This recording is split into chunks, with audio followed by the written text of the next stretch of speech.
Teknik pengukuran tegangan saat power supply nyala tapi tidak mau hidup. Jadi modulnya harus kita copot dulu. Jadi dalam pekerjaan semua modul TV ini harus dikeluarkan terlepas dari tabung CRT-nya. Dan baru kita bisa melakukan tracking tegangan untuk mencari penyebab kenapa tegangannya bisa hilang atau rusak. Selanjutnya ini kotor sekali, harus kita bersihkan dulu dengan cara dicuci, dan komponen-komponen ini pada modul sekundernya harus kita perbaiki dulu, dirapikan dulu, baru kita lakukan pekerjaan. Jadi dicuci dengan air seperti ini,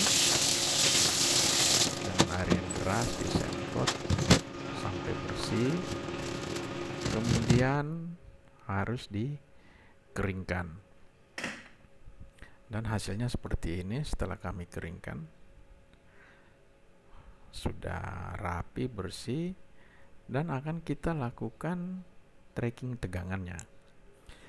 Jadi jalur ini 115 ke flyback menuju ke kolektor MOSFET harus kita copot. Jadi ini adalah resistor ya, resistor sekring menuju ke flyback. Yang ini resistor yang ini. Jadi itu harus kita lepas satu sisinya, dan ini juga harus dirapikan. Nanti akan kita rapikan. Jadi resistor yang ini yang menuju flyback, yang ini sudah kita copot salah satu kakinya, sehingga flybacknya tidak akan bekerja. Dan dalam waktu pengerjaan tracking, groundnya harus kita buat seperti ini. Kita coba dulu modulnya, kita lihat sudah hidup. Ini modulnya sudah hidup, dan komponen itu kita rapikan, dan hasilnya seperti ini.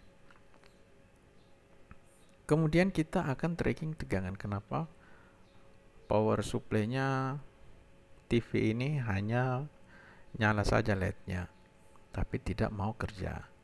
Dan ternyata ini ya, tegangan 115-nya drop.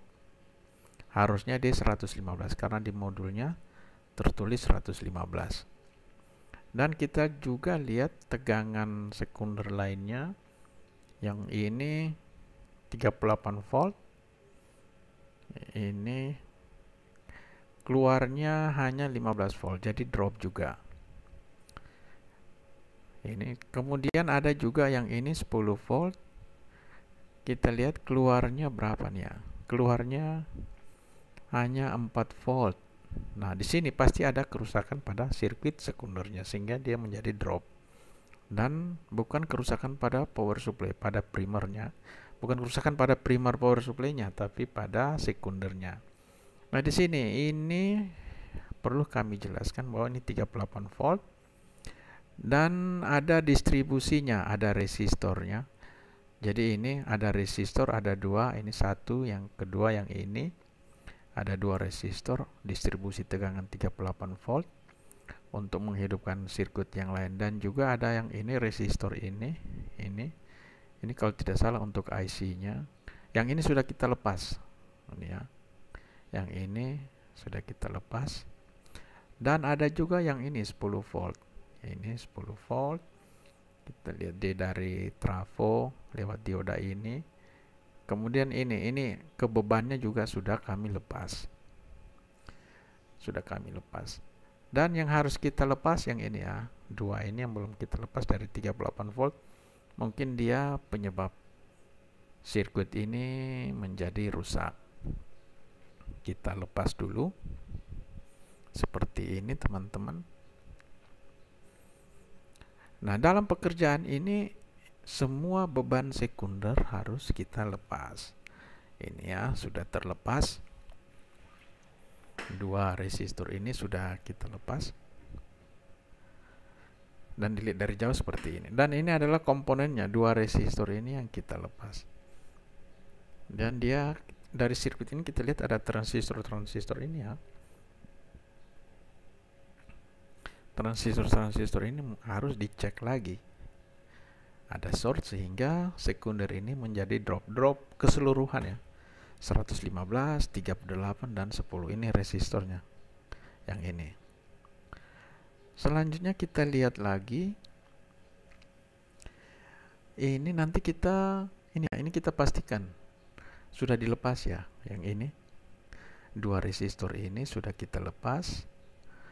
Yang ini ya distribusinya, ini elko-nya kita lepas, sudah jelas kelihatan. Dan akan kita lakukan pengukuran apa yang terjadi setelah kita lepas. Kita lihat. Nah ini ya 100, yang tadinya 75 sudah naik. Dia sudah naik, tapi ini masih overvolt, belum bisa stabil. Ini kami kasih mati terus kasih hidup cepat ya. Kemudian ini 38 juga sudah keluar, namun belum stabil. Kita matikan lagi. Setelah hidup kita matikan untuk coba tegangannya. Dan ini teman-teman, dari tracking tegangan ini 38 volt ini pada jalur ini yang menyebabkan power supply ini drop. Jadi kerusakan bukan pada primer, tapi pada beban sekunder. Jadi beban yang ini, beban 38 volt ini, ada sirkuit yang short ke ground sehingga terjadi tegangannya drop pada sekunder. Jadi teman-teman, selanjutnya langkah-langkah selanjutnya kita akan tracking, mencari penyebab kerusakan komponennya dengan metode seperti ini. Jadi ini adalah tutorial untuk referensi teman-teman semua dalam melakukan tracking tegangan. Terima kasih.